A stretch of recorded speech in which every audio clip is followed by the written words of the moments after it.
அருட்பெருஞ்சோதி அருட்பெருஞ்சோதி தனிப்பெரும் கருணை அருட்பெருஞ்சோதி. எல்லா உயிர்களும் இன்புற்று வாழ்க, வள்ளல் மலரடி வாழ்க வாழ்க, கொல்லா விரதம் குவளை எல்லாம் ஓங்குக, நல்லோ நினைத்த நலம்பெறுக, நன்றி நினைத்த எல்லோரும் வாழ்க இசைந்து. உலக மக்களே, அறிவார்ந்த அன்பர்களே, ஆண்மநேய ஒருமைப்பாடுடைய அன்பர்களே, வல்லப்பமான நம்ம கல்லிய திருவுட்பாவிலிருந்து அருட்பெருஞ்சோதி ஆண்டவருடைய திருவிளையாடல்களை பார்த்து கொண்டிருக்கிறோம். அருட்பெருஞ்சோதி ஆண்டவர் இந்த பிரபஞ்சம் தோன்றிய காலத்திலிருந்தே எவ்வளவோ திருவிளையாடல்கள் செய்திருந்தாலும் கூட கலியுகத்தினுடைய கடைசி திருவிளையாடல் மிகவும் முக்கியத்துவம் வாய்ந்தது. காரணம், ஏற்கனவே தோன்றிய 4 யுகங்களிலுமே கிரேத யுகம், திரேத யுகம், துவார யுகம், கலியுகம், இந்த 4 யுகங்களிலுமே உண்டாக்கப்பட்ட உருவாக்கப்பட்ட சமயங்கள், மார்க்கங்கள், மதங்கள், இவைகள் கூறிய நெறிமுறைகளை எல்லாம் பின்பற்றி கொண்டு மக்கள் இன்னும் இன்றைய பொழுது வரை வழிபட்டு கொண்டிருக்கிறார்கள். அந்த நெறிமுறைகள் ஒவ்வொரு சமயத்திற்கும், ஒவ்வொரு மார்க்கத்திற்கும், ஒவ்வொரு மதத்திற்கும் வேறுபாடுகள் உண்டு. வழிபாட்டு முறைகள் ஒன்றாக இருப்பதில்லை. காரணம், சைவ சமயத்தின் தலைவனாகிய சிவபெருமானை வழிபடுகின்றவர்கள் சைவ சமயத்தின் அடையாளமாகிய திருநூரை பூசிக்கொண்டும் உத்திராட்ச மாலையை போட்டுக்கொண்டும் நமச்சிவாயா, சிவாய நம, ஓம் சிவாய என்று மந்திரங்களை சொல்லி வழிபட்டு கொண்டிருப்பார்கள். அதேபோல வைஷ்ணவ சமயத்தை சேர்ந்தவர்கள் திருமாலை பல வடிவங்களிலே, பல உருவங்களிலே வழிபட்டு கொண்டும் வைஷ்ணவ சமயத்தின் அடையாளமாகிய திருநூரை நாமத்தை பூசிக்கொண்டும், அதாவது ஒத்த நாமம், கொண்டி நாமம், பாத நாமம், பல வகைகள் உண்டு. இப்படி அந்த அடையாளங்களை பூசிக்கொண்டும் திருமாலை வழிபட்டு கொண்டிருப்பார்கள். அதுபோல கௌபாரை சமயத்தை சேர்ந்த முருகனும், காணாபத்திய சமயத்தை சேர்ந்த விநாயகனும், சாரதம் சமயத்தை சேர்ந்த அம்மையும், சௌரம் சமயத்தை சேர்ந்த சூரியனையும் மக்கள் வழிபட்டு கொண்டிருக்கிறார்கள். அவர்கள் கருத்துக்கு ஏற்றபடி, அவர்களுடைய விளக்கத்திற்கு ஏற்றபடி, அறிவின் விளக்கத்திற்கு ஏற்றபடி உருவங்களை அமைத்து, அதற்கேற்றபடி ஆலயங்களை அமைத்து, வழிபாட்டு முறைகளை அமைத்து மக்களை வழிபட செய்து விட்டார்கள். மக்கள் வழிபட்டு கொண்டிருக்கிறார்கள். இந்த நிலையில் அருட்பெருஞ்சோதி ஆண்டவர் தான் சுயமாக தோன்றியவர், ஆதியும் அந்தமில்லா தோன்றிய இறைவன் என்றும்,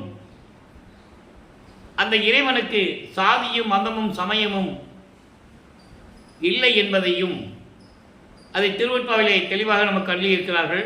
சாதியும் மதமும் சமயமும் பொய்யென ஆதியில் உணர்த்திய அருட்பெருஞ்சோதி, சாதியும் மதமும் சமயமும் காண ஆதி அனாதியாம் அருட்பெருஞ்சோதி.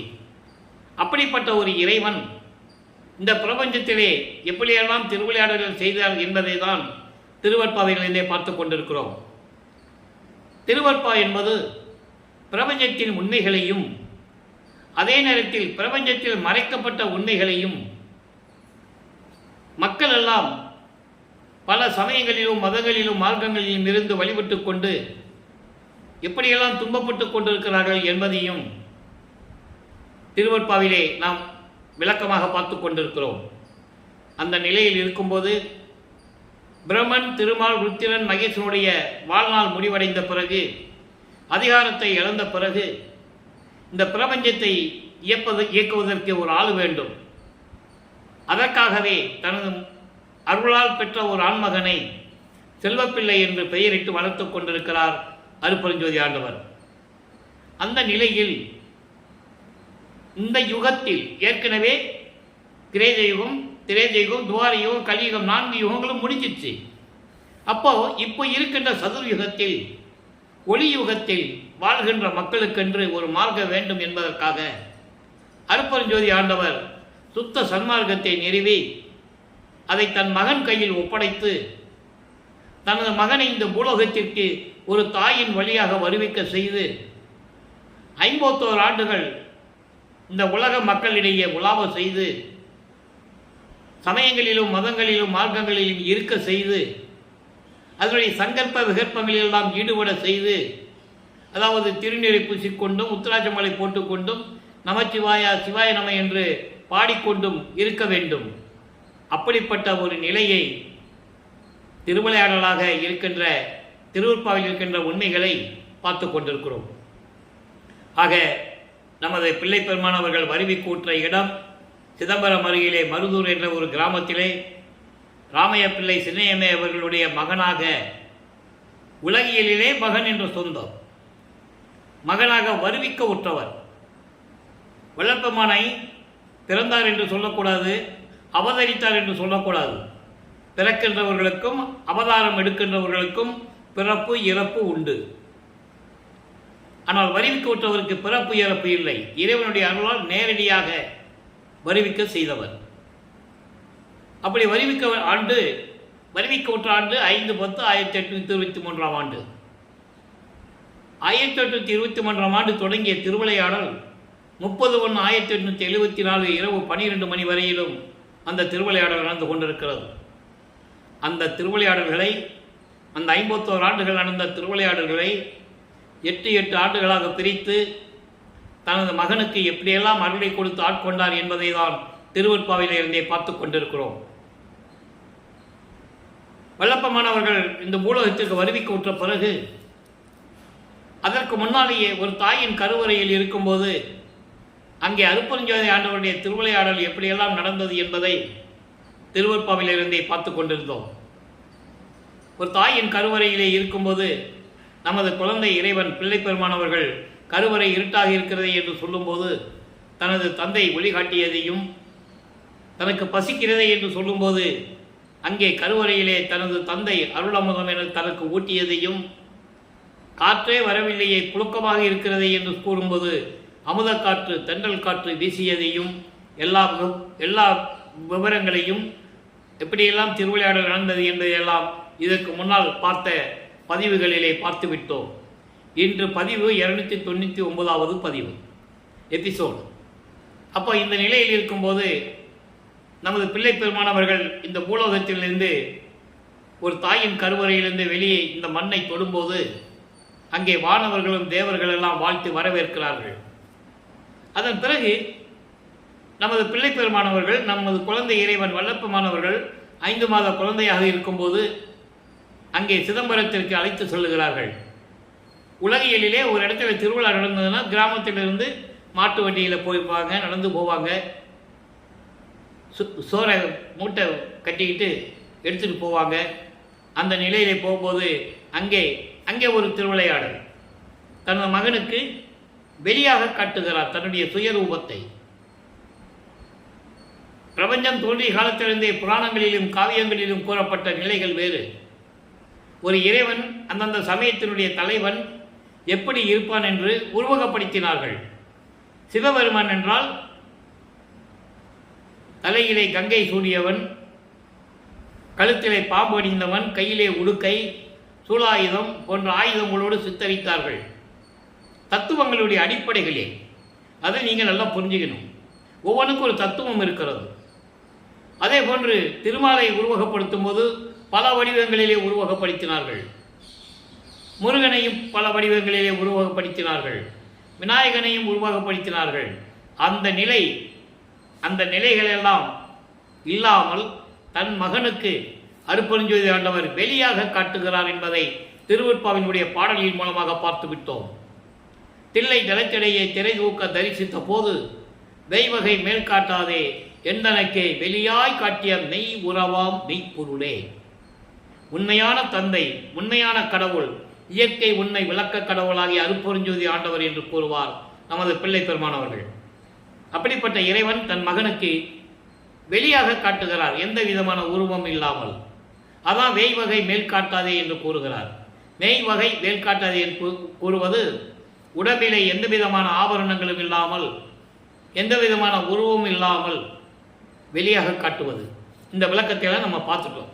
இப்போ 1ஆம் ஆண்டிலிருந்து 8 ஆண்டுகள் வரைக்கும் நமது பிள்ளை பெருமானுடைய நிலை எப்படி இருந்தது, நமது குழந்தை இறைவன் எப்படி இருந்தார் என்பதை நாம் ஏற்கனவே தெளிவாக பார்த்தோம்.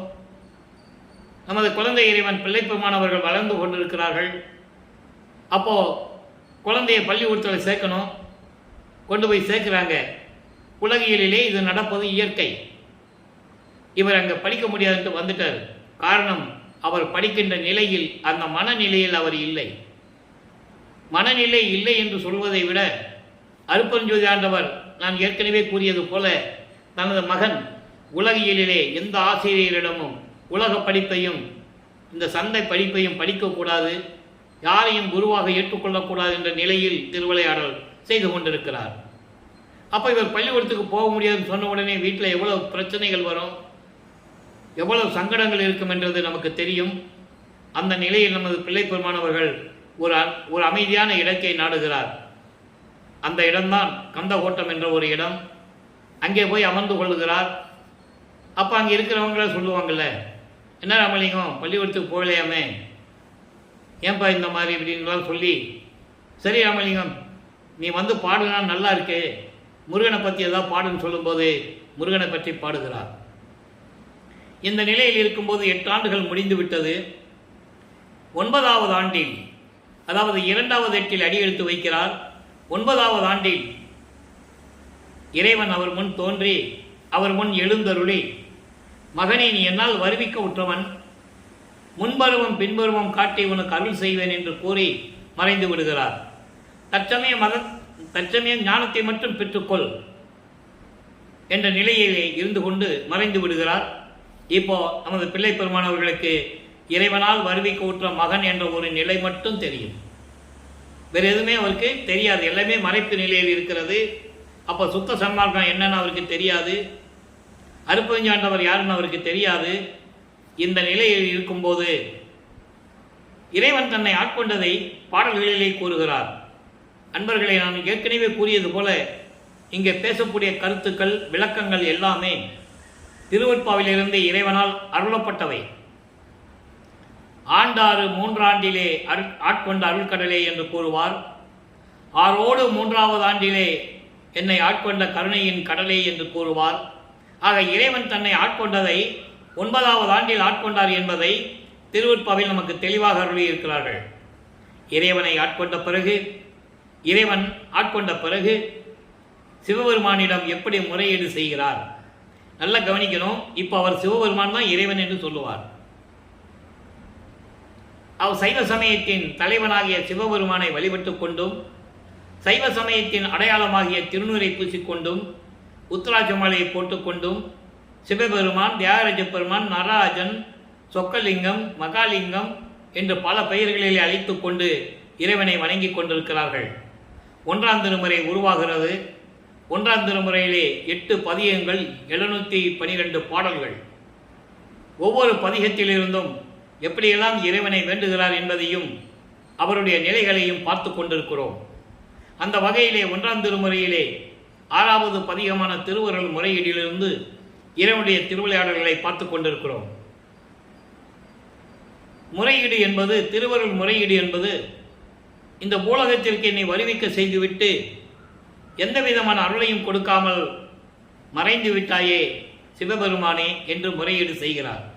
எனக்கு என்னிடம் விரைவில் எப்படி 9வது ஆண்டிலே ஆட்கொண்டாயோ அதுபோல என்னை ஆட்கொண்டு எனக்கு அருள வேண்டும் என்று முறையீடு செய்கிறார். திருவருள் முறையீடிலே 232 பாடலுடைய விளக்கங்களையும் நாம் தெளிவாக பார்த்துவிட்டோம். அந்த நிலை இருக்கும்போது தந்தையிடம் முறையீடு செய்தும், தந்தையிடம் கெஞ்சி கூத்தாடியும் எந்த விதமான அருளையும் பெற முடியவில்லை என்ற நோக்கத்தில், எதிர்பார்ப்பில் வடிவுடை அம்மனை பற்றி பாடுகிறார். அம்மையிடம் இருந்தாவது அருளை பெற்றுக்கொள்ளலாம் என்ற ஒரு பரிதவிப்பில், ஒரு ஏக்கத்தில் வடிவுடை அம்மனை பற்றி பாடுகிறார். வடிவுடை மாணிக்க மாலை உருவாகிறது. மொத்தம் 100 பாடல்கள். இதுவரை 74 பாடல்களை பார்த்திருக்கிறோம். இன்று 75வது பாடல்.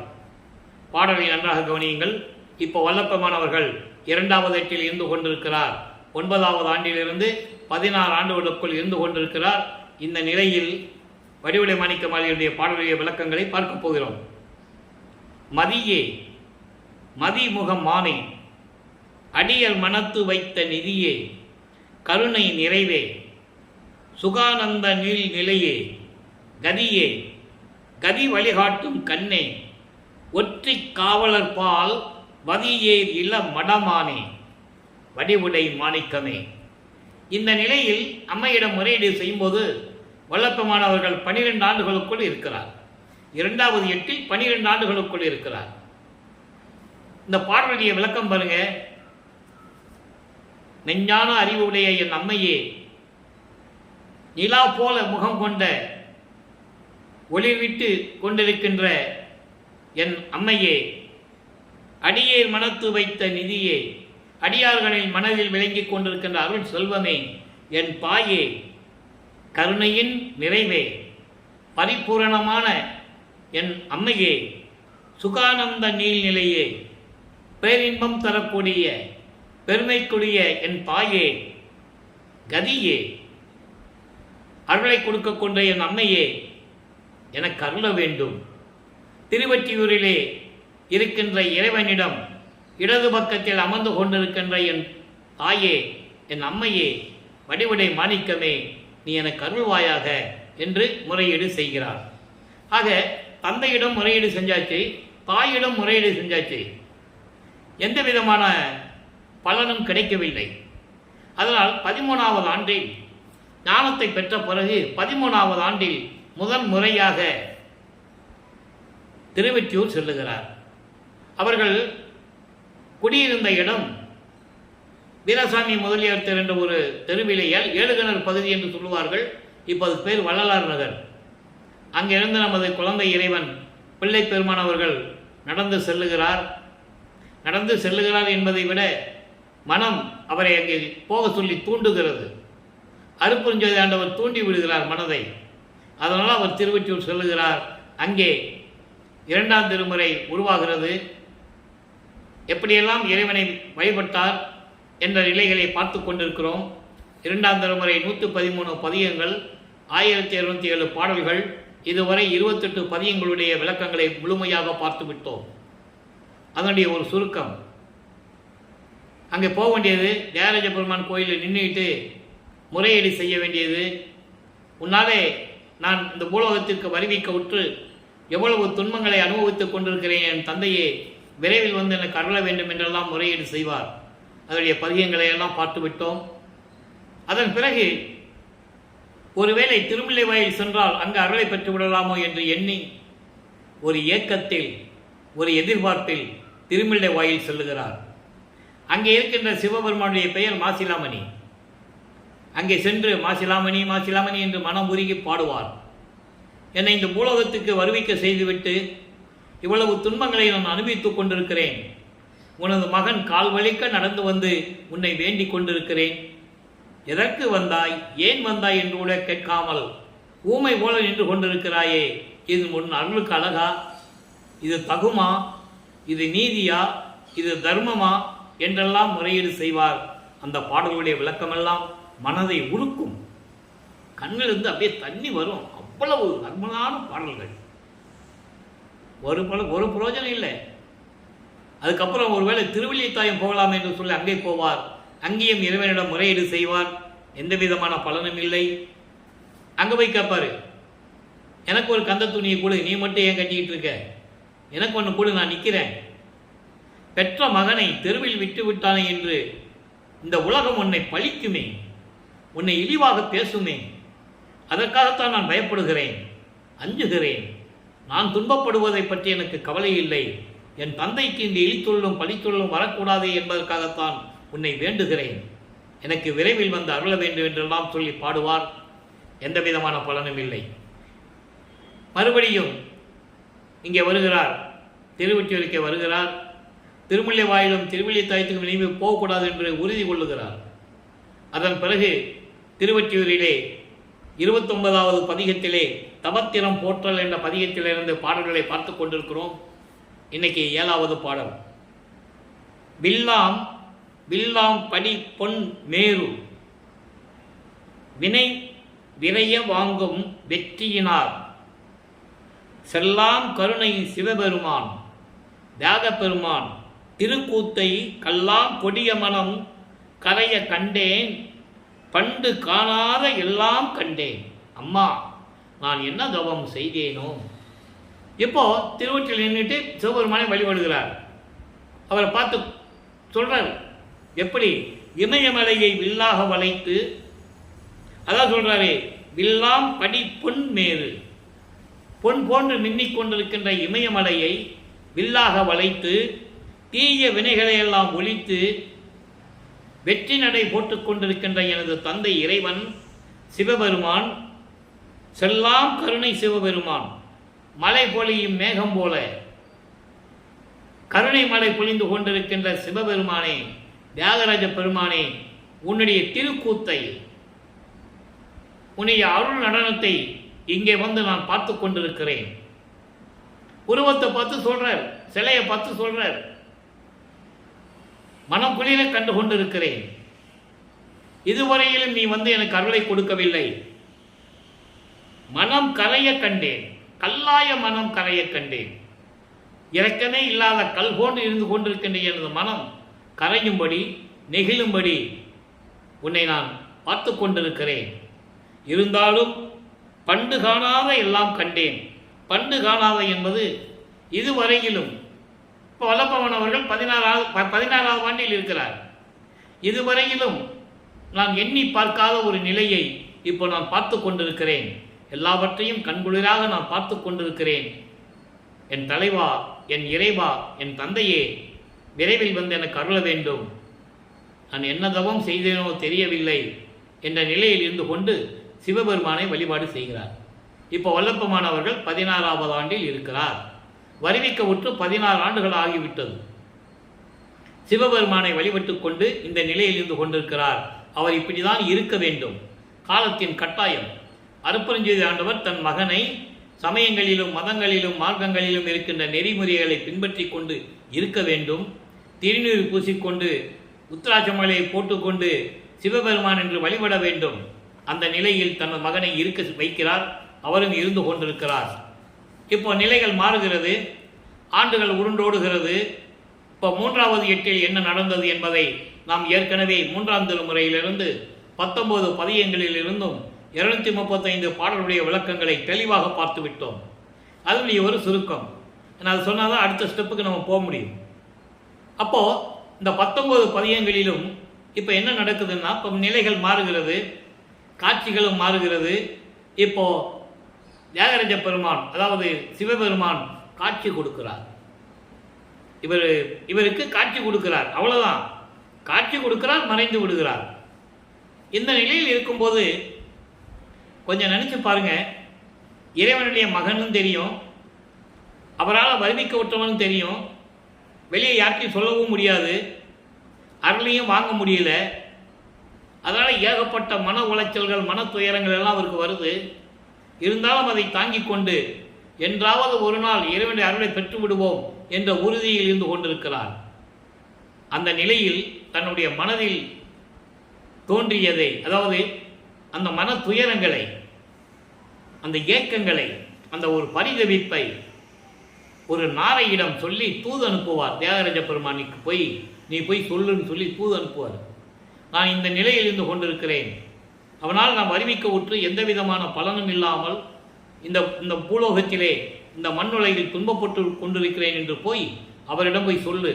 நானும் போய் பார்த்துட்டேன், காட்சி கொடுக்குறாரு, மறைஞ்சிடுறாரு, என்கிட்ட பேசுகிறதே கிடையாது அப்படின்னு சொல்லி தூது அனுப்புவார். அந்த மனநிலையில் அந்த பாடல்களை நாம் படிக்கும்போது எப்படி இருக்கும் தெரியுமா? நாரையும் கிளியும் நாட்டுறும் தூது என்ற ஒரு பதிகம். நாரை போகும், திரும்பி வராது. அப்புறம் கிளிகளை தூது அனுப்புவார், ஒரு கூட்டத்தையும் அனுப்புவார். ஒரு நாள் போனாதானே பதில் வரல, ஒரு கூட்டம் கிளிகளையும் அனுப்புவார், அதுக்கும் பதில் வராது. அப்போது இந்த நிலையில் இருக்கும்போது உலகியலிலே இருப்பது போல, நான் ஏற்கனவே கூறியது போல, உலக வாழ்க்கையிலே ஏதாவது பிள்ளைகளுக்கு கல்யாணம் பண்ணணும், ஒரு நல்ல காரியம் பண்ணணும், இல்லை ஒரு கஷ்டம் வந்துருச்சு அப்படின்னா குறி கேட்க போவாங்க, ஜாதகம் பார்க்க போவாங்க, ஏதாவது பரிகாரம் பண்ண முடியுமா, எப்படியாவது இந்த கஷ்டத்தில் மீண்டு வரமாட்டோமா என்ற நிலையில் அவர்கள் இருப்பார்கள். அந்த நிலையில் இவரும் இருந்து கொண்டு ஒரு குறி ஆராய்ச்சி என்ற பதிகத்திலே ஒரு குறைத்தி பெண்ணிடம் போய் எப்படியெல்லாம் குறி கேட்கிறார் என்பதையும், ஜோதிடர் மாடல் என்ற பதிகத்திலே எப்படியெல்லாம் போய் ஜாதகம் கேட்கிறார் என்பதையெல்லாம் நாம் பார்த்து விட்டோம். இறுதியாக 19வது பதிகத்திலே இவரை பார்த்து சிவபெருமான் எப்படி திரும்பி பார்க்காமல் ஓடுகிறார், வீதி வழியாக தெரு வழியாக ஓடுகிறார் என்பதையும், இவர் பின்னாலே ஓடியும் சிவபெருமானுடைய ஓட்டத்தை பிடிக்க முடியவில்லையே என்று கூறுவதையும், அதற்கு பிறகு அந்த காதல் மச்சு பதியத்திலே எல்லா பாடலுடைய விளக்கங்களை எல்லாம் பார்த்து விட்டோம். அங்கே இருக்கின்றவர்கள் இவரை பார்த்து எப்படியெல்லாம் கேள்வி கேட்கிறார்கள் என்பதையும், அதற்கு இவர் எப்படியெல்லாம் பதில் சொல்கிறார் என்பதையும் விளக்கமாக நாம் பார்த்து விட்டோம். என்ன ராமலிங்கம் திருவள்ளியா ஓடுறேன் என்னாச்சு அப்படின்னு கேட்பாங்கல்ல. ஏன்னா இப்போ வல்லப்பமானவர்கள் 24வது ஆண்டில் இருந்து கொண்டிருக்கிறார். கிட்டத்தட்ட 1847ஆம் ஆண்டு. இன்னும் கலியுகம் முடியல. கலியுகம் 1900 ஆண்டில் முடிஞ்சிருச்சு. அது வல்லப்பமன் தெளிவாக சொல்லிட்டார். கலியுகத்துக்கு மொத்தமே 5000 வருடங்கள் தான். ஆனால் வேதங்களும் சித்தாந்தங்களும் மற்ற புராணங்கள் எல்லாம் சொல்லுது, பிரம்மனுடைய ஆயுள் காலத்தை நிர்ணயித்து கலியுகத்திற்கு 4,32,000 ஆண்டுகள் என்று சொல்லுகின்றன. அது இல்லை, அப்படி இல்லை. அதாவது மலம் சூழ்ந்தவர்கள் சொல்ல வார்த்தைகள் அது. பிரபஞ்சத்தின் உண்மைகளை மலங்கள் நீங்கியவன் தான் சொல்ல முடியும், சுத்த சன்மார்க்கத்தை சேர்ந்தவனால் தான் சொல்ல முடியும் என்ற நிலையில் அவர் அந்த விளக்கத்தை நமக்கு அருளியிருப்பார்கள். அது ஏற்கனவே நாம் பார்த்து விட்டோம். அப்போது அந்த நிலை அவங்க கேட்பாங்க, என்ன ராமலிங்கம், ஏன்னா ரெகுலராக அங்கே போகிறவர், தினமும் போகிறவர் இல்லையா? அப்போ அங்கே இருக்க மக்கள்லாம் பார்ப்பாங்கல்ல, என்ன இந்த ராமலிங்கம் இங்கேயே கிடக்கிறாப்புல, இத்தனை வயசாகுது, நம்மளும் பார்த்துக்கிட்டு தான் இருக்கிறோம் அப்படின்லாம் பார்த்து பேசிகிட்டு இருப்பாங்க. அப்போ இவர் பார்த்து கேட்பாங்க. இதெல்லாம் பாடலில் இருக்குது. இது கற்பனையாக சொல்கிறதில்ல, ஒரு கதை மாதிரி சொல்கிறதில்லை. பாடலில் இருக்கின்ற விளக்கத்தை உங்களுக்கு நான் கூறிக்கொண்டிருக்கிறேன். அப்போ கேட்கும்போது என்ன ராமலிங்கன் கேட்கும்போது, இல்லை சிவபெருமான் ஓடிட்டு இருந்தார், நான் பிடிக்க போனேன், பிடிக்க முடியலன்னு சொல்கிறேன். என்ன ராமலிங்கம் சொல்கிறேன், கலியுகத்தில் எல்லாம் நடக்கிற காரியமா? உனக்கு பக்தி முத்தி போச்சு, உனக்கு பைத்தியம் பிடிச்சிச்சு இறைவன் மேலே, அதனால தான் நீ இப்படி பேசுகிற அப்படின்னு சொல்லுவாங்க. இந்த கலியுகத்தில் சரி அப்படியே நீ சிவபெருமானை நீ பார்த்துட்டா கூட என்ன செய்ய முடியும்? உன்னால் அவனை போய் கட்டி பிடிக்க முடியுமா? கழுத்தில் பாம்பு இருக்குது, கொத்துமே. மார்புகளை மண்டை ஓடுகளில் போட்டுட்டு இருக்கானே, மார்புகளை இடிக்குமே அப்படின்லாம் சொல்லுவாங்க. அந்த பாடல்களை எல்லாம் தன்னை ஒரு பெண்ணாக உருவகப்படுத்தி, அதாவது தலைவியாக உருவகப்படுத்தி, இறைவனை தலைவனாக உருவகப்படுத்தி அந்த பாடலுடைய விளக்கங்களை எல்லாம் எப்படி கூறியிருக்கிறார்கள் என்பதை நாம் விளக்கமாக பார்த்து விட்டோம். அதுக்கு இவர் சொல்லுவார், அப்படியெல்லாம் நீங்கள் சொல்லக்கூடாது, நீங்கள்லாம் அவருக்கு சாப்பிட்றதுக்கு சோறு இல்லை அதனால பிச்சை எடுக்கிறான்னு சொல்கிறீங்க, இருக்க இடம் இல்லை சுடுகாட்டில் போய் படுத்து கிடக்கிறான்னு சொல்கிறீங்க, நீங்கள் எப்படி வேணாலும் சொல்லுங்கள், நான் அவர் மீது உண்டுள்ள காதலை என்னால் மறக்க முடியாது என்று சொல்லுவார். காதல் என்பது ஒரு ஆணும் பெண்ணும் இருக்கணும். அதனால தான் அந்த பாடலை அப்படி அவர்கள் நமக்கு அருளியிருக்கிறார்கள். ஆக இறைவனை என்னால் மறக்க முடியாது, கனவிலும் நனவிலும் நான் இறைவனை மறக்க முடியாது என்றெல்லாம் சொல்லுகின்ற விளக்கங்களை எல்லாம் முழுமையாக பார்த்து விட்டோம். இப்போ 4வது வீட்டில் இருக்கும்போது என்ன நடந்தது? இப்போ 24 ஆண்டுகள் வரைக்கும் எந்த விதமான அருளையும் பெற முடியாமல் தவித்து கொண்டிருக்கிறார். இப்போ 4வது வீட்டில் வரும்போது 25வது ஆண்டிலிருந்து 32 ஆண்டுகளுக்குள் என்ன நடந்தது என்பதை 4ஆம் திருமுறையிலிருந்து 8 பதிகங்களில் இருந்தும் 197 பாடல்களுடைய விளக்கங்களை முழுமையாக பார்த்து விட்டோம். அன்பு மாலை, அருட்பிரகாச மாலை, பிரசாத மாலை, ஆனந்த மாலை, பக்தி மாலை, சௌந்தரிய மாலை, அபராத மன்னிப்பு மாலை, அதிசய மாலை, இந்த 8 பதிகங்களில் இருக்கின்ற பாடல்களுடைய விளக்கங்களை முழுமையாக பார்த்து விட்டோம். பின்னால் இருக்கின்ற 4 பதிகங்கள் சமய குறவர்களை பற்றி சொல்லியது. அதனுடைய விளக்கங்களையும் நான் கூறிவிட்டேன். ஏன் வல்லப்பமானவர்கள் இவர்கள் 4 பேரை பற்றி போற்றி பாடுகிறார் என்பதையும் விளக்கத்தையும் கூறிவிட்டேன். ஒரு காலகட்டத்தில் சைவ சமயத்தை அழிப்பதற்காக சமணர்களும் பௌத்தர்களும் வைஷ்ணவர்கள் எல்லாம் எப்படி சூழ்ச்சி செய்தார்கள் என்பதையும், அதை முறியடித்து சைவ சமயத்தை எப்படி இவர்கள் 4 பேரும் பரப்பினார்கள் இறைவனுடைய அருளை பெற்றுக்கொண்டு என்பதையும் விளக்கமாக நாம் ஏற்கனவே கூறியிருந்தோம். அதற்காகத்தான் 4 பேர் பற்றி அவர்களுடைய புகழ் மறையக்கூடாது, வேறு ஒன்றும் இல்லை. அப்படி பாடியதனால் வல்லப்பமானவர்களை 64வது நாயன்மார்கள் லிஸ்டில் சேர்த்துட்டாங்க. அப்படி அல்ல, அவர்கள் பூலோகத்தில் பிறந்து உலகியலிலே பிறந்து அதன் பிறகு இறைவனிடந்து அறிவை பெற்றுக்கொண்டு ஞானத்தை பெற்றுக்கொண்டு பாடினார்கள். உண்மை. முத்தி அடைந்தார்கள் உண்மை, ஜீவ சமாதி அடைந்தார்கள் உண்மை. அருள் ஒளியால் சிறிதளவு ஆற்றலை பெற்றுக் கொண்டார்கள் என்பது உண்மை. இது பாடலிலே வல்லப்பமான் சொல்றார். அதில் எந்த விதமான மாற்று கருத்து கிடையாது, யாரும் மறுக்கவும் முடியாது. அவ்வளவு விளக்கங்கள் அங்கே இருக்கிறது. அதையெல்லாம் நம்ம பார்த்துட்டோம். இப்போ அன்பு மாலையிலே 31 பாடல்களிலே எப்படியெல்லாம் இறைவனிடமிருந்து அருளை பெற்றுக்கொண்டார் என்பதையும், இறைவனால் வருவிக்க உற்று எந்த விதமான அருளை பெருமில்லை என்று சஞ்சலிக்கும் போது லட்சுமியும் சரஸ்வதியும் இவரை வணங்கி இவர் முன்னால் ஆடி பாடி எப்படியெல்லாம் சமாதானப்படுத்தினார்கள் என்பதையும் தெளிவாக பாடல்களிலே பார்த்து விட்டோம். இருநீதிய திருமகளிர் இருவரும் என்னை வணங்கி இசைந்து வித்து வந்தனம் அப்பா என்று சொல்லி வாழ்த்தி இசைந்து வித்து பெருநிதி வைத்திட என் முன் பாடி ஆடி பெற்றி அளித்தனை இப்பேதையன் தனக்கே என்று கூறுவார். இதை ஏன் கூறினார் என்பதை விளக்கத்தையும் நாம் விளக்கமாக பார்த்து விட்டோம். அவருடைய நிலையை உலக மக்களுக்கு தெரியப்படுத்த வேண்டும். அந்த நிலையில் இருக்கும்போது அருட்பிரகாச மாலையின் 100 பாடல்களிலே எப்படியெல்லாம் இறைவன் வந்து இவருக்கு அருளை கொடுத்தார் என்ற நிலையும் பார்த்து விட்டோம். காரணம், இனிமேல் திருவொற்றிற்கும் போக முடியாது, எங்கேயும் போக முடியாது, முடிவு எடுத்துட்டார். அப்போ அந்த சூழ்நிலையிலே இவருக்கு திருமணம் செய்யணும்னு முடிவு எடுக்கிறாங்க. அப்போ வல்லப்பமானவர்கள் 27வது ஆண்டில் இருந்து கொண்டிருக்கிறார்.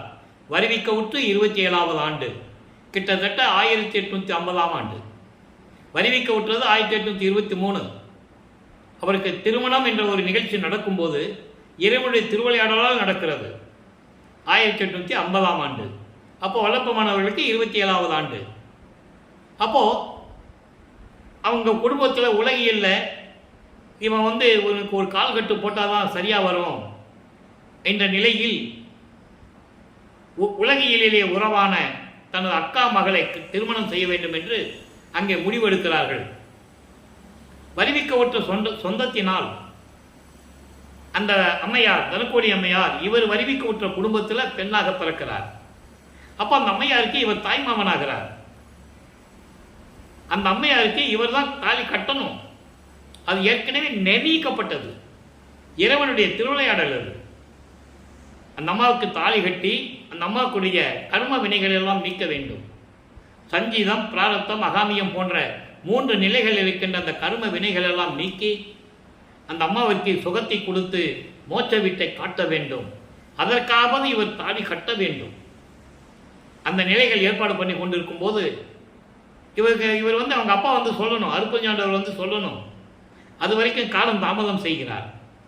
அப்போ இவர் சொன்னால் கேட்க மாட்டேன்றான்னு சொல்லி இவரை ஒரு சாமியாருக்கு கூட்டு போவாங்க. அவர் பேர் ராமலிங்கம் தான். இவர் பேர் ராமலிங்கம். உலகியலிலே வச்ச பெயர் ராமலிங்கம். மக்களால் அழைக்கப்பட்டவர் திரு அருட்பிரகாச வள்ளலார். ஆனால் அருப்பஞ்சாண்டவர் தன் மகனுக்கு வச்ச பேர் செல்வப்பிள்ளை பாடல்களிலே உண்டு. அப்போ இவர் அவர் அருட்பஞ்சாண்டவர்னு மற்றவங்களுக்கு தெரியாது, இவருக்கு தெரியும். இப்போ வல்லப்பமானவர்களுக்கு அருட்பஞ்சாண்டவர் இருக்கிறது தெரியும், சுத்த சன்மார்க்கம் இருக்கிறது தெரியும். இப்போ அவர் கூட்டு போவாங்க. அவர் மகனே சும்மா தாலி கட்டிக்கோ, மனைவியை ஏற்றுக்கோ, அதை பற்றி ஒன்றும் இல்லை அப்படின்லாம் சொன்ன பிறகு மனம் முகந்து மகிழ்ச்சியோடு அதை ஏற்றுக்கொள்ளுகிறார். திருமண ஏற்பாடுகள் நடந்து கொண்டிருக்கிறது. அந்த திருமண நிகழ்ச்சியிலே பிரம்மன், திருமால், ருத்திரன் போன்ற பதத்தலைவர்களும், விண்ணுலகத்தில் இருக்கின்ற 18 கூட்டத்தை சேர்ந்த தேவமார்களும், அந்த தலைவர்களும், ரிஷிகளும், முனிவர்களும், சித்தர்களும், சத்திகளும், சத்தர்களும் எல்லாமே இவரை வாழ்த்துவதற்காக அமர்ந்து கொண்டிருக்கிறார்கள். அதை பாடலிலே சொன்ன விளக்கங்களை எல்லாம் நாம் பார்த்து விட்டோம். தாலி கட்டியாகிவிட்டது. அந்த அம்மையாருக்கு எல்லா கர்ம வினைகளையும் நீக்கியாகிவிட்டது. மோட்ச வீட்டை காட்டியாகிவிட்டது. இந்த நிலையில் இருக்கும்போது உலகியலை துறக்கிறார். இப்போ வல்லப்பமானவர்கள் 5வது குணமாகிய இறைவனுடைய குணத்தில் இருந்து கொண்டிருக்கிறார். இயற்கையாகவே பாசங்களை நீக்குதல். இறைவனுக்கு 8 குணம் உண்டு. அந்த விளக்கங்களை எல்லாம் நான் ஏற்கனவே பார்த்தோம். தன்மையத்தனாதல், தூய உடம்பினாதல், இயற்கை உணர்வினாதல், முற்றிலும் உணருதல், இயற்கையாகவே பாசங்களை நீக்குதல்.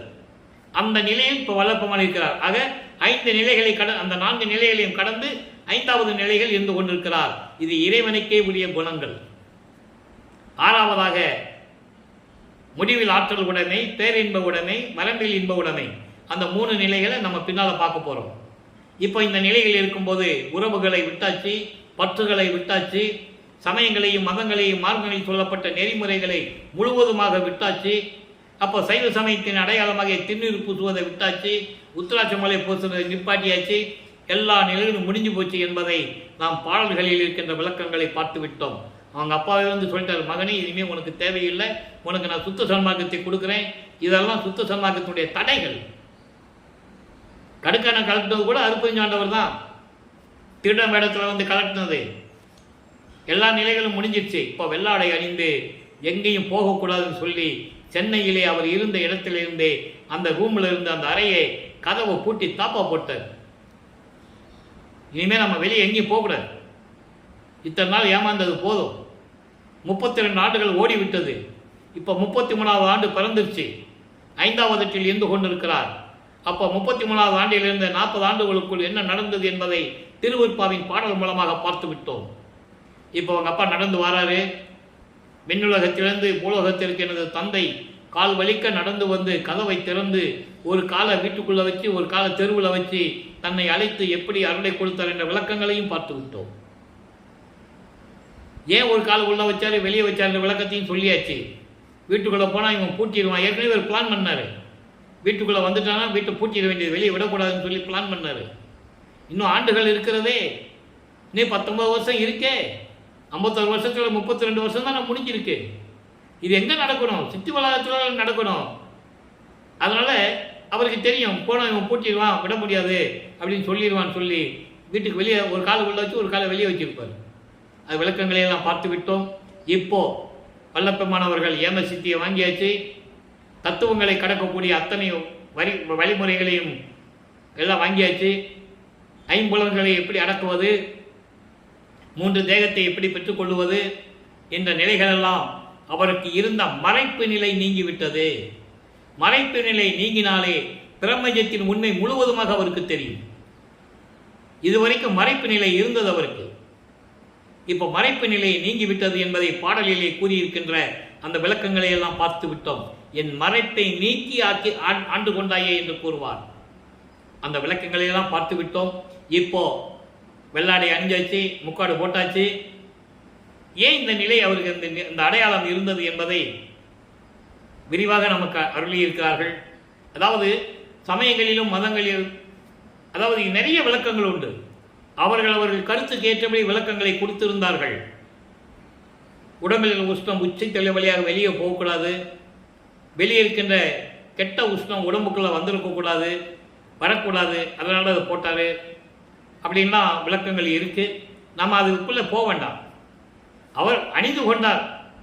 இது என்ன சொல்றாருன்னா, சுத்த சன்மார்க்கத்தின் ஒரு அடையாளம். வெள்ளை என்பது தூய்மையான உள்ளம் கொண்டவன் தான் இதை அணிய முடியும் என்ற ஒரு நிலையை அவர் கூறுவார்.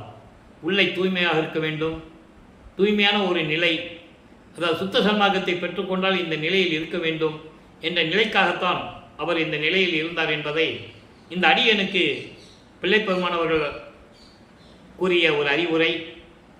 அதோடு மட்டுமல்ல, இந்த நிலையில் இருந்து கொண்டு ஏற்கனவே புராணங்களிலும் சமயங்களிலும் இந்த 4 யுகங்களிலுமே சரி, சமயங்களிலும் மதங்களிலும் மார்க்கங்களிலெல்லாம் ஒவ்வொரு சமயத்தினுடைய தலைவர் எப்படி இருப்பார்கள் என்ற நிலையை மக்கள் அறிவார்கள். ஏன்னா காலங்காலமாக இது சொல்லி வந்ததனால் அதையே மக்கள் நினைத்து கொண்டிருக்கிறார்கள். சிவபெருமானா இப்படி தான் இருப்பார், நடராஜனா இப்படி தான் இருப்பார், லிங்கம்னா இப்படி தான் இருக்கும், திருமால்னா இப்படி தான் இருப்பார், முருகன் இப்படி தான் இருப்பார் அப்படின்ற நிலைகள் மக்களுக்கு தெரியும். இந்த நிலைகள் எல்லாம் மாற்ற வேண்டும். இறைவன் எப்படிப்பட்டவன் என்ற நிலையை உலக மக்களுக்கு சொல்ல வேண்டும். அந்த நிலையில் இருந்து கொண்டு இப்போ தத்துவங்களை கடந்து அந்தங்களை கடந்து சுத்த கலாந்தம், அதுக்கு முன்னால் கலாந்தம் சொல்லுவார். சுத்த சன்மார்க்கத்தை பெற்ற பிறகு சுத்த கலாந்தம் சொல்லுவார். கலாந்தம், யோகாந்தம், போதாந்தம், நாதாந்தம், வேதாந்தம், சித்தாந்தம் போன்ற அந்தங்களையும் கடந்து அண்டங்களை கடந்து வெளிகளை கடந்து பரவெளி, பரம்பரவெளி, பராபரவெளி, இந்த 3 வெளிகளும் 3 தேகத்துக்குரியது. பரவெளி என்பது சுத்த தேகத்துக்குரியது, பரம்பரவெளி என்பது பிரவண தேகத்துக்குரியது, பராபரவெளி என்பது ஞான தேகத்துக்குரியது. போகா புனல், வேகா கால், சாகா தலை என்று கூறுவார். ஒவ்வொன்றுக்கும் ஒரு வெளிகள் உண்டு. இந்த வெளிகளை எல்லாம் கடந்து பரவெளி, பரம்பரவெளி, பராபரவெளி, பெருவெளி, பெருசுகவெளி வெளிகளை எல்லாம் கடந்து சுத்த சிவஞான வெளியில் இருக்கின்ற சத்தியஞான சபைக்கு சென்று கொண்டிருக்கிறார். அங்கதான் அருட்பெருஞ்ஞானவர் இருக்கிறார். பாடல்களை தெளிவாக கூறியிருந்தால் அந்த பாடலுடைய விளக்கம் நிறைய பாடல்கள் உண்டு. குறிப்பாக சொல்ல வேண்டும் என்றால் அருட்பெருஞ்சோதி அட்டகத்திலேயே உண்டு. தத்துவங்களை தனித்தனியாக கடந்தேன், தத்துவாதீத மேல்நிலையில் சித்தியல் முழுதும் தெரிந்தேன். தத்துவங்களை கடக்கும் போது எல்லாம் தெரிஞ்சு போச்சு அவருக்கு. அவை மேல் சிவநிலை தெரிந்திட சென்றேன். எங்க போனாரு? சிவநிலை தெரிந்திட சென்றேன். கடவுள் நிலை அறிந்து அம்மயமாகக்கூடிய ஒரு நிலையை அறிந்து கொள்ளுவதற்காக நான் சென்று கொண்டிருக்கிறேன். சுத்த சன்மார்க்கத்தை வாங்குவதற்கு, சாதா கல்வியை கற்றுக்கொள்வதற்கு தெளிவாக சொல்லுகிறார். ஆனால் உலகியலிலே மாறாக சொல்லி இருந்தார்கள். அந்த விளக்கங்களையும் நம்ம பார்த்துட்டோம். அந்த விளக்கத்துக்குள்ள போனோம்னு வச்சுக்கோங்க, நிறைய பேசணும். மாட்டு வண்டியில் போனார், அங்கே போனார், இங்கே போனார், நடந்து போனார், அப்படியே நடந்து போனார், இப்படிலாம் சொல்லுவாங்க. அது உலகில் வந்த செய்திகள். நம் பாடலில் என்ன இருக்குன்னு தான் உலக மக்களுக்கு விவரமாக சொல்லி கொண்டிருக்கிறோம், விளக்கமாக. அங்கே போனார், தந்தை மகனை வரவேற்கிறார். வா மகனே என்று சொல்லி இந்த ஆடைகளை எல்லாம் களைந்து விட்டு புனித நீராடி புத்தாடை அணிந்து அணிகலன்களை அணிந்து மங்கள கோடத்துடன் வருவாயாக, உனக்கு மணிமகுடம் சூட்ட வேண்டும் என்று சொல்லி மகனைக்கு கட்டளையிட, மகனும் அதேவரை சென்று அங்கே இருக்கின்ற ஒரு இருக்கையிலே, சிங்காசனம் என்று சொல்லுவார்கள், அந்த இருக்கையிலே அமர வைத்து தன் மகனுக்கு மணிமுடி சூட்டுகிறார். தேவர்கள் அறிய எல்லாருமே சத்தியஞான சபைக்கு வெளியே தான் நிற்கணும், உள்ளே போக முடியாது. வெளியே தான் எல்லா காட்சிகளையும் பார்க்கணும், ஒரு படி கூட ஏற முடியாது. அதனால தான் அந்த சத்தியஞான சபையை உலக மக்களுக்காக வடலூரிலே நமக்கு அருளினார்கள் நமது பிள்ளை பெருமானவர்கள் என்பதை இங்கே பதிவு செய்ய நான் கடமைப்பட்டிருக்கிறேன். அப்போ எல்லாரும் அறிய சுத்த சன்மார்க்கத்தை மகனே, சுத்த சன்மார்க்கம் இனிமேல் உன்மார்க்கம், என் மார்க்கம் அல்ல என்று கூறி கொடுப்பார். அதனால்தான் வல்லப்பமானவர்கள் பாடலிலே என் மார்க்கம் என்று கூறுவார். சாகா கல்வியை கற்றுக் கொடுக்கிறார் மகனுக்கு.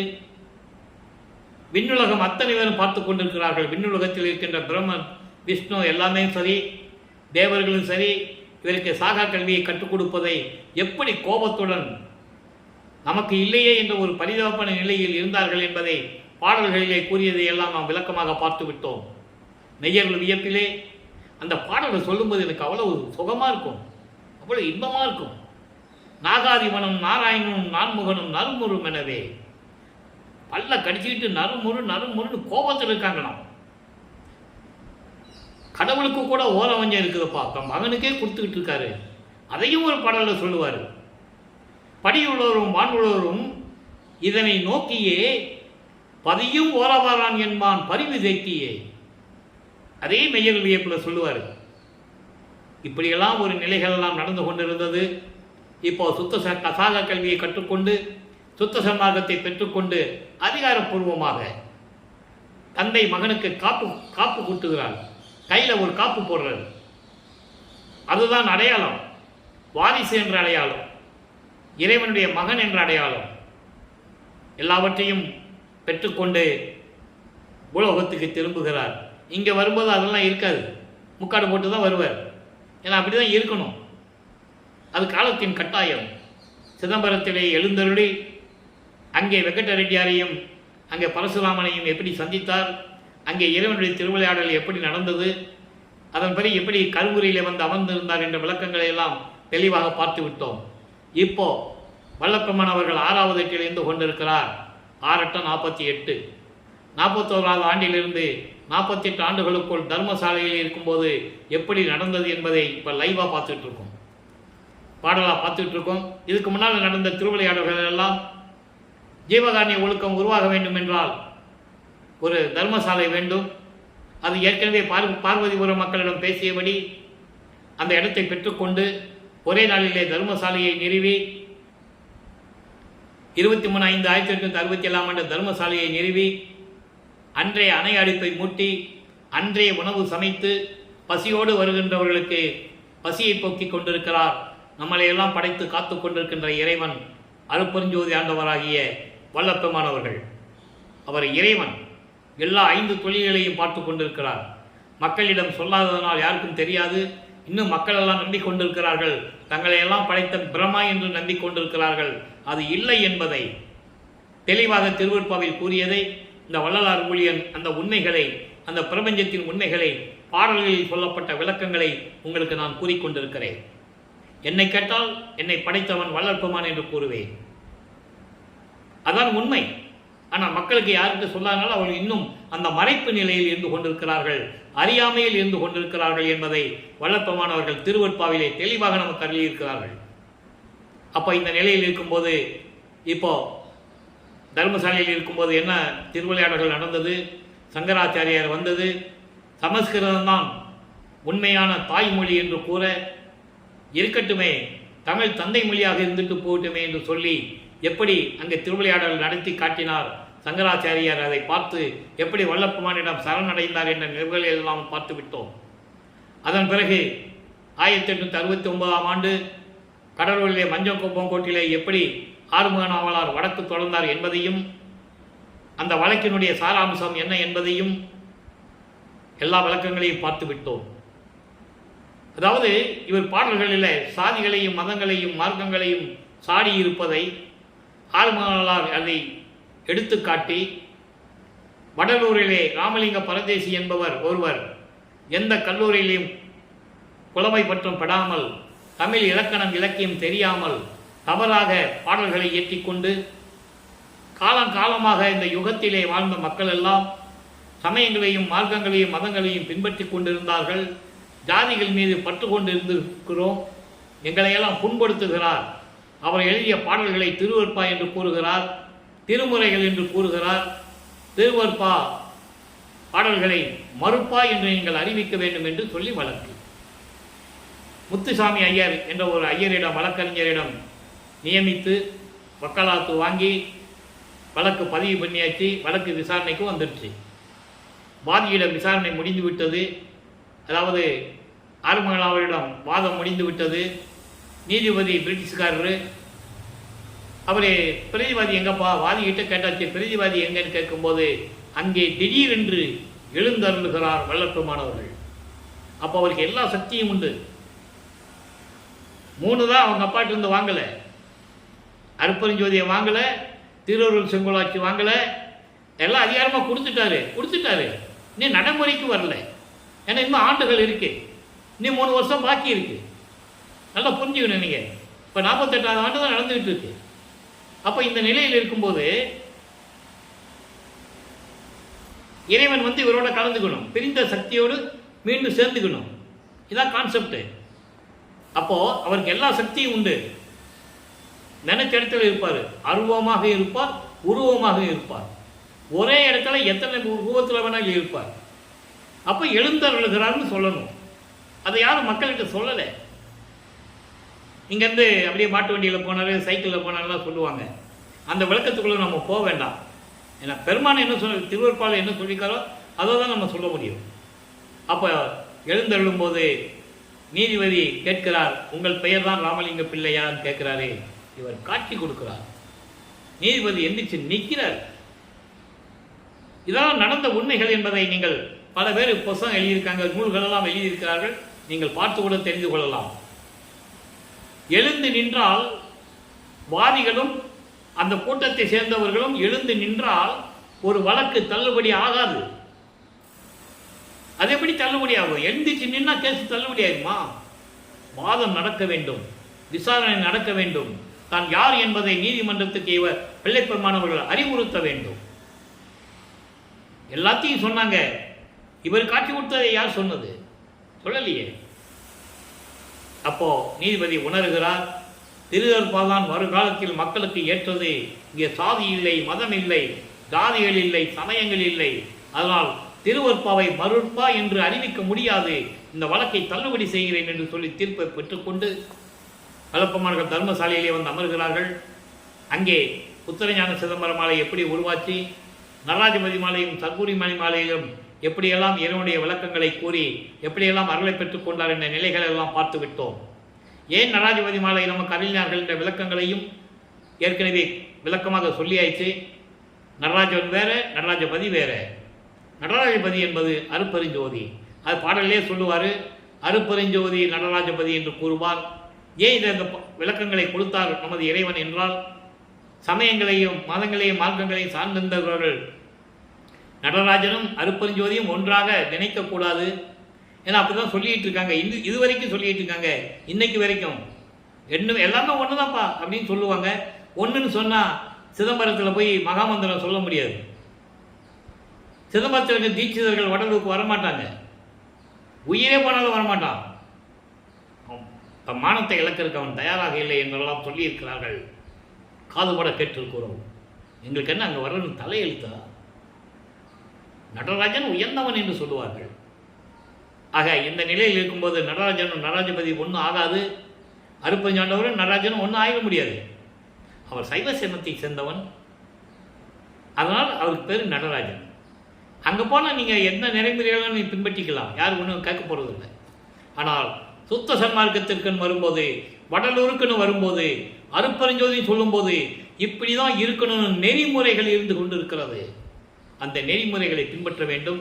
அந்த விளக்கங்களை நம்ம பின்னால் பார்ப்போம். தனியாகவே சுத்த சன்மார்க்கத்தின் நெறிகள் என்று சொல்லி தனியாக பதிவு போடணும். ஜீவகாணி ஒழுக்கத்துக்கு பதிவு போடணும். அதெல்லாம் நீ கொஞ்சம் நாளாகும் போடுவோம். இப்போது 117 ஞான மருந்திலே அந்த பதிகத்திலே 16வது பாடலில் சொல்கிறாரு, நல்லா கவனிங்க. மதியில் விளைந்த மருந்து, மதியில் விளைந்த மருந்து என்பது என்னுடைய அறிவில் நான் இந்த பூலோகத்திற்கு வருவிக்க உற்று அறியாமையில் இருந்த போது, சமயங்களையும் மதங்களையும் மார்க்கங்களையும் நான் சார்ந்து இருந்த போது, என்னை இதெல்லாம் நீக்கி ஆட்கொண்ட போது என்னுடைய அறிவில் விளங்கிய மருந்து. மருந்து என்பது அருப்பெருஞ்சோதி ஆண்டவர், மரணமில்லா பெருவாழ்வை தரக்கூடிய, பிறவி துன்பத்தை நீக்கக்கூடிய, மரண பயத்தை நீக்கக்கூடிய இறைவன். அதுக்கு தான் மருந்து என்று சொல்லுகிறார் அருப்பெருஞ்சோதி ஆண்டவரை. யாருக்கும் மதிக்கப்படாத பொன் வண்ண மருந்து, யாரிடமும் ஒப்பிட முடியாத அளவுக்கு பொன் தேகத்தை உடைய, சுத்த தேகத்தை உடைய, சுத்த சன்மார்க்கத்தை உடைய மருந்து. அப்படிப்பட்ட இறைவன் அருப்பெருஞ்சோதி. கதி தரும் இன்ப மருந்து. சுத்த சன்மார்க்கத்தை மேற்கொண்டவர்களுக்கு, சுத்த சன்மார்க்கத்தில் இருந்து கொண்டு இறைவனை வணங்கி கொண்டிருக்கின்றவர்களுக்கு மோட்ச வீட்டை தரக்கூடிய மருந்து. அப்படிப்பட்ட இறைவன் மரண பயத்தை நீக்கி பிறப்பு இறப்பை நீக்கக்கூடிய, மரணமில்லா பெருவாழ்வில் வைத்திருக்கக்கூடிய இறைவன் அருப்பெருஞ்சோதி. அருள் கண்ணால் என்றனை கலந்த மருந்து. அருள் கண்ணால், அருள் பார்வையால், அருள் ஒளியால், அருப்பெருஞ்சோதியினால் என்னை கலந்த மருந்து. இவ்வளவு அழகாக சொல்றாரு. அப்படிப்பட்ட இறைவன் அருப்பெருஞ்சோதி. இறுதியாக அன்பர்களே, 147வது பதிகம் அனுபவ மாலை 75வது பாடல். படிவுடை மாணிக்க மாலையிலே 75வது பாடல் விளக்கத்தை இன்னைக்கு பார்த்தோம். அது சமயங்களிலும் மதங்களிலும் அந்த மறைப்பு நிலையில் இருக்கும்போது அது முறையீடு செய்தது.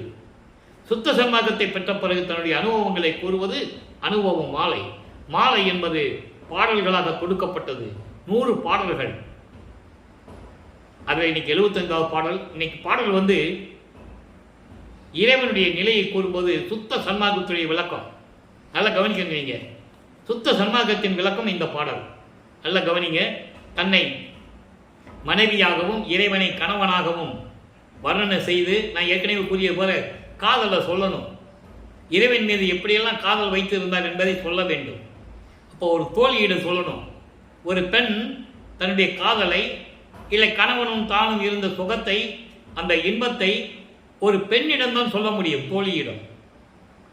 அந்த அடிப்படையில் நமக்கு அருளிய பாடல் இது. இதனால் உலக மக்களுக்கு என்ன சொல்ல வருகிறார், அதுதான் நம்முடைய கான்செப்ட். நல்லா கவனிங்க. நான் புகழும் மொழி இது கேள் என்னுடைய தோழி. தோழியே, நான் இப்போ சொல்லுவதை நன்றாக கேள். உலக மக்களே, நான் சொல்லுவதை நன்றாக கேளுங்கள். அதான் இதுக்கு பொருள். நல்லா கவனிச்சுக்கணும். நீங்க தோழியிடம் சொல்றாரு, அது உலக மக்களை எப்படி கன்வெர்ட் பண்றது? நான் புகழும் மொழி, நான் சொல்லக்கூடிய இந்த விஷயங்களை எல்லாம் கவனமாக கேள் தோழின்னு சொல்றாரு. அப்ப நான் சொல்லக்கூடிய இந்த விஷயங்கள் எல்லாம் கவனமாக கேளுங்கள் உலக மக்களே. நாயகனார் தனி உருவம்தான் தழுவும் தருணம். என்னுடைய நாயகனார் இருக்கிறார், என்னுடைய இறைவன் அருட்பெருஞ்சோதி ஆண்டவர் என்னை வந்து தழுவும் போது எப்படி இருந்தது தெரியுமா? அவருடைய நிலையை, அவருடைய அனுபவத்தை பாடல் மூலமாக உலக மக்களுக்கு சொல்றார். இறைவன் என்னை தழுவும் போது, நான் அவர் கோலை கட்டி தழுவும் போது அந்த தருணம் இருக்கிறதே, அந்த தருணம் எப்படி இருந்தது தெரியுமா? 3 நிலைகளை சொல்லுவார். வான் புகழும் சுத்த சிவசாக்கிரம் என்று உணர்ந்தோம். வான் புகழும் என்றால் தவத்தில் சிறந்தவர்கள், உயர்ந்த நிலையில் இருக்கின்றவர்கள், சுத்த சிவசாக்கிரம், சுத்த துரிய நிலை, சுத்திய துரிய நிலை உணர்ந்தவர்கள், சுத்த துரிய நிலையை உணர்ந்தவர்கள் வலுத்து நிலை ஆகும். அப்படிகள் இருக்கின்றவர்கள் வணங்கக்கூடிய இறைவனை வணங்கக்கூடிய ஒரு நிலை. அதாவது நான் இறைவனை கட்டி தழுவினேனே, கட்டி தழுவும் போது எனக்கு ஏற்பட்ட சுகம் இருக்கிறதே, அந்த சுகம் எப்படின்னா சுத்த துரிய நிலை என்று உணர்ந்தவர்கள் வணங்கக்கூடிய ஒரு நிலை. அந்த நிலையில் இருந்து கொண்டு இறைவனை வணங்கக்கூடிய ஒரு நிலை. ஒன்னாச்சா? அடுத்து 2 பாருங்க. ஒரு சுவை கலந்தே அதுவாய் தேன் கலந்த சுவையோடு நன்மணி கலந்த ஒளியாய். அந்த நிலை எப்படின்னா ஒரு உருவ நிலையில் இருந்து கொண்டு அந்த உருவ நிலையை உருவகப்படுத்தி தேன் கலந்த சுவையோடு என்றால் அவ்வளவு மகிழ்ச்சியோடு இருந்த ஒரு நிலை இருக்கிறதே, நன்மணி கலந்த, மணி போன்று 9 நவமணிகளை கூறுவார். அந்த விளக்கம் தனியாக வரும், அதை நம்ம பின்னால் பார்க்க போறோம். அப்படி மணி நிலைகளை கலந்த ஒளியாக இருக்கக்கூடிய ஒரு இறைவன் நான் கட்டி தழுவும் போது இந்த நிலையில் இருந்தேன் என்று கூறுகிறார். இது 2வது நிலை. 3வது நிலை சொல்றார் பாருங்க. திரிவு இன்றி. திரிவு என்பது வேறுபாடு இல்லாமல், முரண்பாடுகள் இல்லாமல் ஒரே நிலையில் இருப்பது. அதை தான் அத்வைதம் என்று கூறுவார். ஒரே நிலையில் இருப்பது, அதுதான் ஒருமை நிலை என்று கூறுவார். அதான் திரிவு இன்றி, வேறுபாடுகளின்றி, முரண்பாடுகள் இல்லாமல் இயற்கை இன்ப சிவம் கலந்த நிலையே. அந்த நிலை எப்படின்னா இறைவனோடு கலந்த நிலை. இயற்கை உண்மை விளக்க கடவுளாகிய அருட்பெருஞ்சோதி ஆண்டவராகிய அந்த நிலையே, அதுதான் உண்மையான நிலை, இன்ப சிவம் கலந்த நிலையே. அப்படி இருந்தது நான் என் கணவரை கட்டி தழுவும் போது. எப்படியெல்லாம் இந்த உணர்ந்தவர்கள், மெய் உணர்ந்தவர்கள், தவத்தில் இருந்து மெய் உணர்ந்தவர்கள், சுத்த சிவசாக்கிரம் என்று உணர்ந்தவர்கள் எப்படி ஒரு வணங்கக்கூடிய நிலையில் இருந்தார்களோ அந்த நிலை, நான் இறைவனை கட்டி தொழுவும் போது ஏற்பட்ட ஒரு நிலை இருக்கிறதே, அந்த ஒரு நிலை. அதோடு மட்டுமல்ல, அருட்பெருஞ்சோதி ஒளியாய் இருக்கின்ற ஒரு நிலை இருக்கிறதே, அந்த ஒரு நிலை. 3வது நிலை திரிவு இன்றி, வேறுபாடுகள் இன்றி, முரண்பாடுகள் இன்றி, எதையும் சாராத ஒருமை நிலை. அந்த ஒருமை நிலை, அந்த ஒருமை நிலையில் இயற்கை இன்ப சிவம் கலந்த நிலை, அதுதான் இயற்கையின் உண்மையான நிலை, கடவுள் நிலை அறிந்து அம்மையமாகக்கூடிய நிலை. அப்படிப்பட்ட ஒரு நிலையை நான் அடைந்தேன். உலக மக்களுக்கு சொல்றேன். தோழியிடம் சொல்லுவது போல இந்த 3 நிலைகளை உலக மக்களுக்கு சொல்றார். இதனுடைய கான்செப்ட் என்ன அப்படின்னா, தன்னுடைய நிலையை இப்படி நான் அனுபவம் பெற்றேன், இது என்னுடைய அனுபவ நிலை என்று கூறுகிறார். அதை நீங்க புரிஞ்சுக்கணும். விளக்கம் பாடல் கடினமாக இருந்தால் கூட விளக்கம் மிகவும் நுட்பமானது. சுத்த சன்மார்க்கத்தின் விளக்கம் இது. உலக மக்கள் சொல்லிட்டாரா, இந்த 3 நிலையும் அப்படி இருந்தது. நான் இறைவனை கட்டி தழுவும் போது இந்த 3 நிலையும் எனக்கு இருந்தது. அதான் 3 நிலைகளை சொல்லுகிறார். அதான் சொல்றாரு, அடுத்த வரியில் சொல்லிட்டார் பாருங்க. தான் புகழ் மற்றைய 3ம், நான் சொல்லுகின்ற இந்த 3 நிலைகளும் நல்லா புரிஞ்சுக்கணும். இதான் விளக்கம். இந்த 3 நிலைகளும் கடந்து, இதையும் கடந்து அப்பால் இருந்த சாக்கிராதீதம், இந்த 3 நிலைகளையும் கடந்து அதுக்கு மேல் இருக்கின்ற சாக்கிராதீதம், அதான் சுத்த சிவ துரியாதீதம், சுத்த துரிய சிவாதீதம் என தனித்து உணர்ந்து கொள்ளே. அதுதான் கடவுள் நிலையிலிருந்து அம்மையமாகக்கூடிய ஒரு நிலை, சாக்கிராதீதம் என்று சொல்லுகிறார். சுத்த சிவ துரியாதீதம், அதான் அங்கு சொல்லுவாரு, தத்துவங்களை தனித்தனியாக கடந்தேன், தத்துவாதீத மேல்நிலை அந்த நிலையை இங்க சொல்றாரு. அப்படி ஒரு நிலையை நான் உணர்ந்தேன். இந்த 3 நிலைகளையும் கடந்து நான் இறைவனை கட்டி தழுவும் போது இந்த நிலைகளை நான் கடந்தேன் என்று சொல்லுகிறார். இதை இன்னொரு பதிகத்திலே சொல்லுவார். அதாவது 60வது பதிகம் உலப்பில் இன்பம். உலப்பில் இன்பம் என்பது இறைவனை கலந்து கொள்ளும் போது இருக்கின்ற இன்பம் இருக்கிறதே, அந்த இன்பத்தை கூறுகிறார். 3வது பாடல் அல்ல, ஒவ்வொரு பாடலுக்கும் ஒரு தொடர்பு உண்டு அன்பர்களே. இது இறைவனால் அறிவுறுத்தியதனால்தான் இந்த விளக்கங்களை எல்லாம் என்னால் கூற முடியும். 60வது பதியம் எங்க இருக்கு, 147வது பதியம் எங்க இருக்கு? 147 பதியத்தில் இந்த பாடலை சொல்லும்போது எனக்கு இது மைண்ட்ல வரும். பாருங்க, சொல்வாரு, எந்தாய் உன்னை கண்டு கழித்தனன். வர்றாரா, கட்டி தழுவுறாரா, அதை சொல்றாரு. நான் உன்னை கண்டு கழித்தனன், இப்பொழுது ஈண்டு இப்பொழுதே சிந்தா நலமும் மும்பலமும். இப்பொழுது சிந்தா நலம், மரணமில்லா பெருவாழ்வு, அடையக்கூடியாத ஒரு நலம், முப்பலமும் 3 தேகங்களும். இறைவனை கட்டி தழுவும் போது 3 தேகங்கள் இருக்கணும். அதை தான் இங்கே குறிப்பிடுகிறார். மரணமில்லா பெருவாழ்வில் இருக்கணும், அது ஏற்கனவே வாங்கி கொண்டார். அந்த நிலையை கூறுகிறார். சிந்தா நலமும் முப்பலமும் பெற்று கேட்குகின்றேன். நான் அந்த நிலையில் இருந்து கொண்டு விளங்கிக் கொண்டிருக்கிறேன். தாமரையான் தாமரை மலர்களை வீட்டுக் கொண்டிருக்கிற பிரம்மன் இருக்கிறானே, அந்த பிரம்மனும் நெடுமாலவன் திருமாலும் ஆதிவானோர். இவர்கள் முதல்வோர். பிரம்மன், திருமால், ருத்திரன், மகேஸ்வரன், சதாசிவம் போன்ற பதத்தலைவர்களும் 5 தொழில்களை செய்து கொண்டிருந்தார்களே, இப்ப கிடையாது, ஏற்கனவே செய்து கொண்டிருந்தார்களே, அவர்களும் வானவர்களும் வந்தார்கள். எங்கே? பூலோகத்திற்கு என்னை தேடி வந்தார்கள். என்னை வாழ்த்துகின்றனர். நல்லா கவனிக்கணும். மக்கள்கிட்ட யார் சொன்னது இதை? கலப்பமனை பற்றி சொல்லும்போது இதெல்லாம் சொல்லணும். அதுக்காக தான் திருவருட்பா. பிரம்மனும் திருமாலும் ருத்திரனும் மற்ற வானவர்களும் பூலோகத்திற்கு வந்து என்னை வாழ்த்துகின்றனர்.